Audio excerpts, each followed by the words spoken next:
Albert Einstein initially dismissed it as utter nonsense, but after researchers uncovered more and more evidence about 100 years ago that the universe is not a static, unchanging entity, even the creator of the theory of relativity had to admit that he was wrong. The discovery of cosmic expansion is inextricably linked with the name Edwin Hubble. To this day, no wonder, since the young U.S. astronomer was the first to recognize the true nature of a strangely flickering distant star and prove that the Milky Way is not the only galaxy in the cosmos. Ultimately, Hubble's revolutionary findings thus also paved the way for the Big Bang theory. And yet, this is only one side of the astronomical coin, because the truth also includes the fact that the expansion of the universe is still overshadowed by huge question marks, and that it sometimes presents the experts with unsolvable problems. There are some things that are simply part of the basics of astronomy. According to established doctrine, the universe was created about 13.8 billion years ago in the much-cited Big Bang, and it has been expanding relentlessly ever since its birth.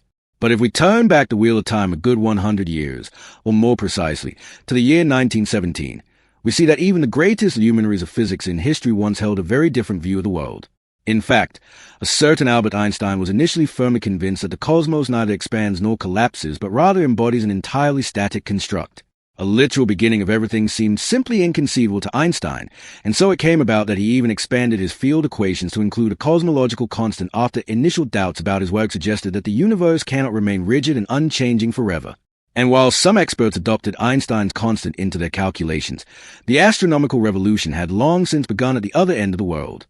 The aspiring astronomer Vesto Slipher of the Lowell University in Flagstaff, Arizona, devoted himself to the task of understanding the movements of the mysterious spiral nebulae.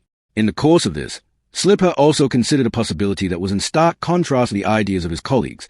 Could it not be that the mysterious formations are structures that lie outside the Milky Way? Why this assumption seemed unusual, even cautiously formulated, becomes clear to us when we consider that, at that time, the Milky Way was thought to be the only galaxy in the entire universe. But as we now know, the observations by Slipher and his colleagues were to shed a completely new light on our cosmological worldview, and that is meant quite literally. After all, even the astronomers of the early 20th century knew that the light spectrum of an object reveals whether and at what speed it's moving toward or away from us. For example, if a star is heading towards us, its electromagnetic waves are slightly compressed, and its light spectrum is shifted towards a short wavelength blue end of the spectrum.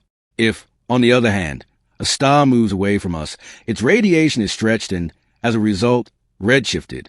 The catch, however, is that we need to know the original light spectrum of the star in order to understand how much it has been shifted into the red or blue. And indeed, Slipher managed to develop a solution to this complication based on the discoveries of Joseph von Fraunhofer, Robert Bunsen, and Gustav Kirchhoff. The spectrum of light contains not only spectral lines, but also dark lines that originate from elements that absorb the corresponding part of the radiation spectrum. And since it was known at which wavelengths the lines usually occur, Slipher recognized in them a fundamental key to the spectral shift of celestial objects. And so, with this in mind, the astronomer carried out initial investigations using a spectrograph installed on a telescope, taking a closer look at the Andromeda Nebula M31, without knowing, however, that he had just caught a glimpse of our neighboring galaxy. How Edwin Hubble shook up the astronomical world. Despite all this, Slipher was able to uncover some basic characteristics of these spiral nebulae. For example, we now knew that they appear to rotate on their own axis and that M31 is moving towards us at a speed of 300 kilometers per second. In detail, however, the Andromeda Nebula also broke the pattern observed by Slipher. The other nebulae examined were all supposed to be moving away from the solar system. At the time, Slipher had no idea what an extraordinary moment this discovery would prove to be for the entire field of astronomy. This only changed when a certain Edwin Hubble came on the scene soon after. In fact, he had been committed to the goal of finally uncovering the true nature of the mysterious nebula structures since 1919. The majority of experts saw them as objects within the Milky Way.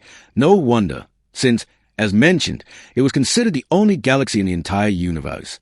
At the Mount Wilson Observatory in California, however, Hubble wanted to find out how far away the mysterious structures were, and, in the best Slipher tradition, he set his sights on the Andromeda Nebula M31. But even in the world of astronomical upheaval, the assistance of chance is sometimes required.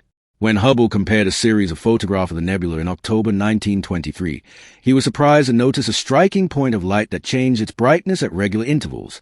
And indeed, such flickering light sources, known to experts as Cepheid variables, are still considered outstanding reference points for determining distances in space.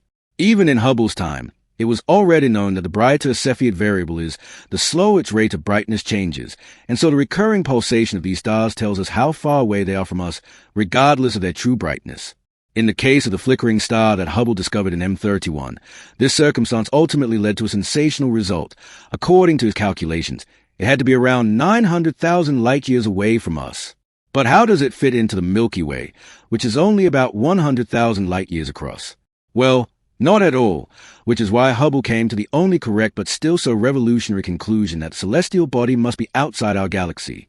The rediscovery of the universe, and yet this was just the beginning. As a result of further observations, Hubble discovered that the spiral nebulae had been classified incorrectly all this time and that, just like the daughters of one's own siblings, they were by no means just any nebulae or gas clouds but independent galaxies. And that's something we simply have to keep in mind. Edwin Hubble's findings led to the known cosmos expanding enormously in one fell swoop, and to the boundaries of the universe shifting into unknown realms virtually overnight. As Hubble realized shortly afterward, the cosmic boundaries were not the only thing that had shifted. In the period that followed, he began to determine the redshifts of the so-called island universes, and then to sort them according to distance, size, shape, and brightness. In the course of this, he again noticed a remarkable pattern. The further away a galaxy is from us, the higher its redshift.